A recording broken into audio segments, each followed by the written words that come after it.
छतरपुर के जिला अस्पताल में 172 आउटसोर्स कर्मियों की नियुक्ति की गई थी, जिसको अब निरस्त कर दिया गया है। यह कार्यवाही छतरपुर के कलेक्टर पार्थ जायसवाल के आदेश पर की गई है और इस पूरे मामले को लेकर छतरपुर के सीएमएचओ डॉक्टर राजेंद्र प्रसाद गुप्ता ने जानकारी देते हुए बताया कि कलेक्टर के आदेश के बाद जांच टीम बनाई गई थी, जिसने जांच प्रतिवेदन दिया है, जिसके बाद ये नियुक्तियां निरस्त की गई हैं।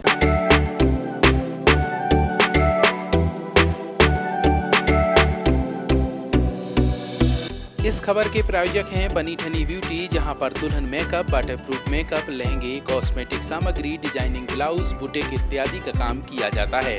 हमारा पता है सौरा तिराहे के सामने, महोबा रोड, छतरपुर।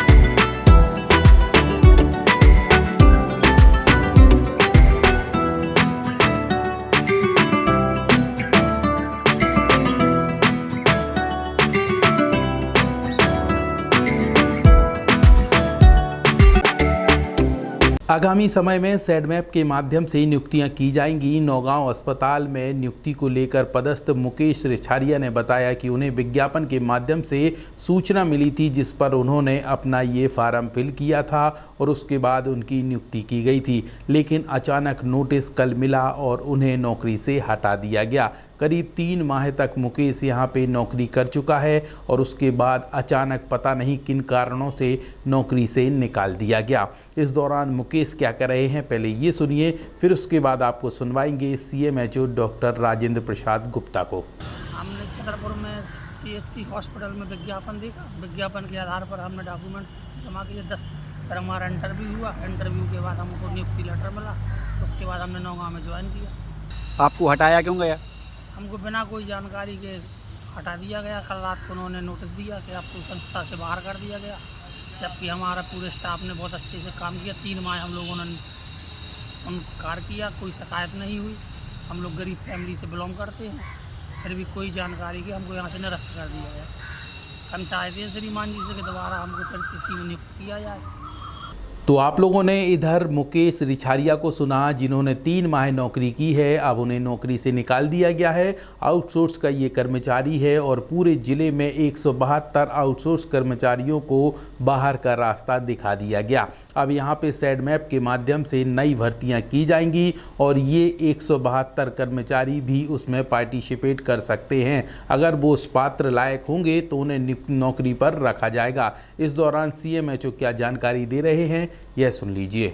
जांच समिति ने इस तरह की रिपोर्ट दी और जांच समिति ने चूँकि ना तो मेरे से बुलाया ना मेरे से कोई पूछा उसके बारे में, मैं तो उन्होंने अपनी जो रिपोर्ट बनाई, इस पे मेरे जो कलेक्टर साहब ने कहा कि इसको आप निरस्त कर दीजिए। मैंने निरस्त कर दिया है। उसको हम 20 से 25 दिन में पूरी प्रक्रिया को फिर से कर लेंगे और जो हमारे 172 नियुक्तियाँ मुझे करनी है, इसको हम सैडमैप के माध्यम से ज़्यादा से ज़्यादा मैं सोच रहा हूँ कि 1 महीने के अंदर मैं कर लूँ। सर, वो जो प्रक्रिया के तहत, किस प्रक्रिया के तहत आपके द्वारा की गई थी और उन लोगों को क्या इस भर्ती प्रक्रिया में शामिल किया जाएगा कि नहीं किया जाएगा? कोशिश हमारी यही होगी कि जो हमारे पुराने हैं हम उनको ही कंटिन्यू करें, पूरी कोशिश होगी। और इसलिए कि ये तो सैडमैप को करना है, तो नियुक्ति सैडमैप को करना है और फिर जो अप्लाई करेंगे और जिस हिसाब से सैडमैप चयन करेगी, ये तो सैडमैप ही बता पाएगी। मुझे इस बारे में ज़्यादा जानकारी है नहीं। मैं तो सैडमैप से सिर्फ अपनी डिमांड दूंगा कि मुझे 172 लोग चाहिए, आप प्रोवाइड कराइए। वो पहले भी हुआ था, अब भी वही होगा। जो निरस्त की गई है सूची है, वो किस आधार पे मतलब आपके द्वारा तैयार की गई थी कि सैडमैप के माध्यम से की गई थी? यही प्रक्रिया जो मैं करूँगा उसी प्रक्रिया के तहत मेरे द्वारा की गई थी। हाँ, फिर भी निरस्त कर दी गई। अब वो जांच कमेटी का है, तो अब जांच कमेटी को हम उनके रिपोर्ट को मुझे स्वीकार करना ही पड़ेगा और मैंने किया।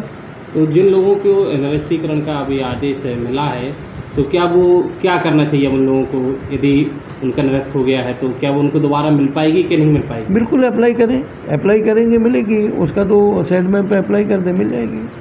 सैडमैप ने उनको रखा था, वो अप्लाई करेंगे तो उनको स्वाभाविक है। ये तो सैडमैप को डिसाइड करना है ना। मतलब आपका कोई हस्तक्षेप नहीं है? नहीं, मेरा हस्तक्षेप मैं ही चयन प्रक्रिया में सैडमैप के रोल रहते हैं और मेरे विभाग का रहता है। हम लोग जाएंगे चयन उनका, उसमें जब चयन प्रक्रिया होगी। तो आप लोगों ने सीएमएचओ डॉक्टर राजेंद्र प्रसाद गुप्ता को सुना, जिन्होंने बताया कि कैसे छतरपुर कलेक्टर पार्थ जायसवाल के आदेश के बाद ये भर्तियां निरस्त कर दी गई हैं और अब सेड मैप के माध्यम से पूरी भर्ती प्रक्रिया समय आने पर फिर से की जाएगी। वी न्यूज़ के लिए छतरपुर से पवन विदुआ की रिपोर्ट।